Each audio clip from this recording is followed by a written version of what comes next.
Second सेमिस्टरचा paper आहे general सायन्सचा 8th स्टँडर्डचा. So just have a look on it. First question आहे 5 मार्क्ससाठी. इथे प्रश्न दिलेले आहेत, त्याचे ऑल्टरनेटिव्ह जे आन्सर आहे ते सुद्धा दिलेले आहेत. Just have a look. Second जो क्वेश्चन आहे तो आहे match the pair A group आणि बी ग्रुप. त्याच्यामध्ये सुद्धा आपण आन्सर्स दिलेले आहेत. सेकंड क्वेश्चन आहे answer any 6 questions out of the following. इथे 7 क्वेश्चन्स दिले, 6 क्वेश्चन लिहायचे. पर क्वेश्चनला 2 मार्क्स आहेत. So just look at it carefully. प्रश्नांची उत्तर लिहिण्याचा प्रयत्न करा.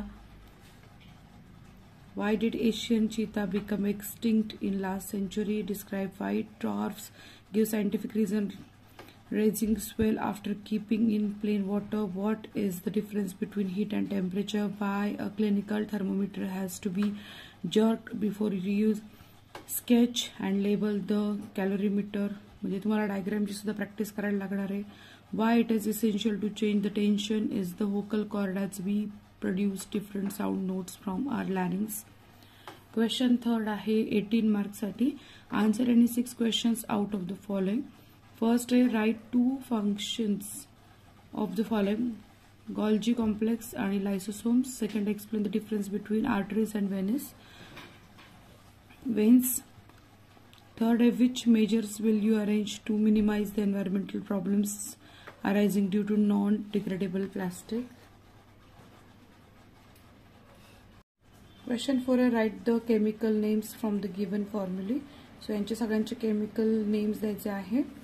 Explain the propagation of sound in air and state the laws of reflection of light. Write the natural or man-made raw material of the following items: mattress, Weber, bangle, chair, gunny bag, broom, knife आणि pen.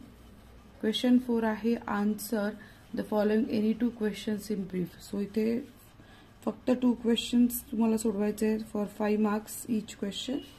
ते हे question बघून घ्यावे असेल. Which are the industrial uses of acid and what it's meant by neutralisation. Given example. Observe the ecosystem around you and complete the following chart. So तुमच्या अराउंडची ecosystem पाहूनच तुम्ही complete करायचे चार्ट.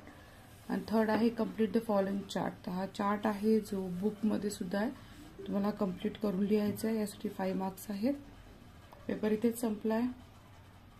All the best.